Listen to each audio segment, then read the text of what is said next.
I remember my mummy sure was, she had no money, and some of our ones was christened, and they give, no way people would have given money, and they give a half a crown to the child, some of the brothers, and my daddy had it in his pocket, in his top pocket, and he kept it rolled up in tissue paper, and when he was going out on a Sunday morning, he would have done this here to make sure it was there, but she had no money. And she went up and she took the half crown out and took the glass out, a pair of glasses, and rolled it up in the tissue paper and put it in his pocket. Every Sunday he was going out and doing this. It was an eyeglass. It was touching. All I can remember is whenever I was a youngster, my granny used to have friends, and Sally Mullen and Bridget Thingy and all come in. They had snuff boxes. Yes. And the snuff boxes went round the room. And they all tapped the snuff boxes and had snuff. And they used to be starting to talk, and my granny used to say to my granny, "You're Kathleen sitting there." And my granny says, "You can tell her anything in front of Kathleen." She would never repeat it, so she wouldn't. But she was talking about Robinson's. They were the bacon shop up on York Street. And about the man behind the counter, his favourites and all. Well, I was sitting listening and I thought nothing of it. But a lot of weeks later it was snowing. And my granny says to me, "You may go up and get the rations when you come home from school," because I couldn't go up in the snow. So I gets the raincoat on and away up the basket and the purse and all in the bag to Robinson's. And I goes in and I handed him the ration books and I give him the purse. He was taking the money out of it. And I says, "Have you any ham shanks?" And he was raging and he says, "Where would I get a ham shank? The war's on." And I says, "My granny says you keep them below the counter for your favourite customers."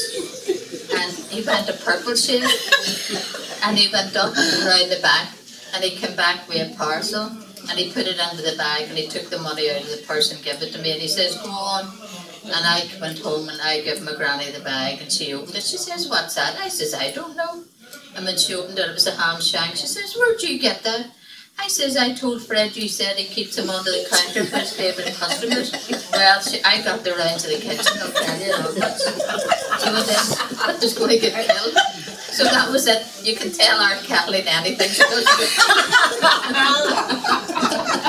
best you've ever told us. It was worth it for the handshake.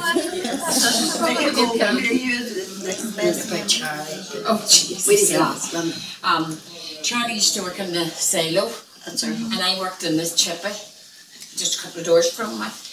And the doctors used to be all coming in after tea time and back to work again, a late shift, you know, we were doing the double shifts. And I used to say that he had a button and wouldn't go out to the docks. He stayed in the silo, and I used to go in and say to him with me, "You could be earning a fortune in doctors is in the night again. They're why working to 3, maybe 2 in the morning." So I kept on having that work. He left the silo and went out to the docks. Well, what a mistake that was. Because the ones that came in at night, I used to call them Saponas. Because it was the same crowd was getting the jobs. And he was going out at 8 o'clock. He was back in the house for 8:15. No work. And then he would have maybe got 2 days, and then I would have done for about 3 weeks, and then it was a brew.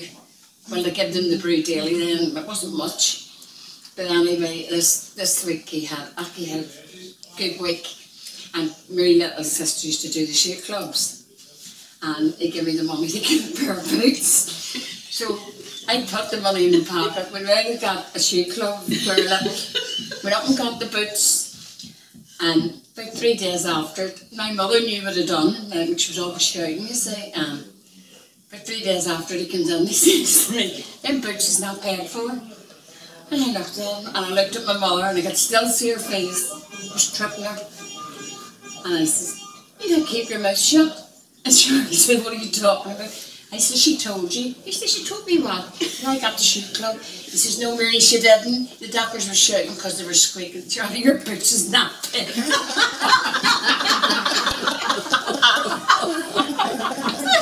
I said, "You give yourself up." I gave myself away. I can still see my mother's face.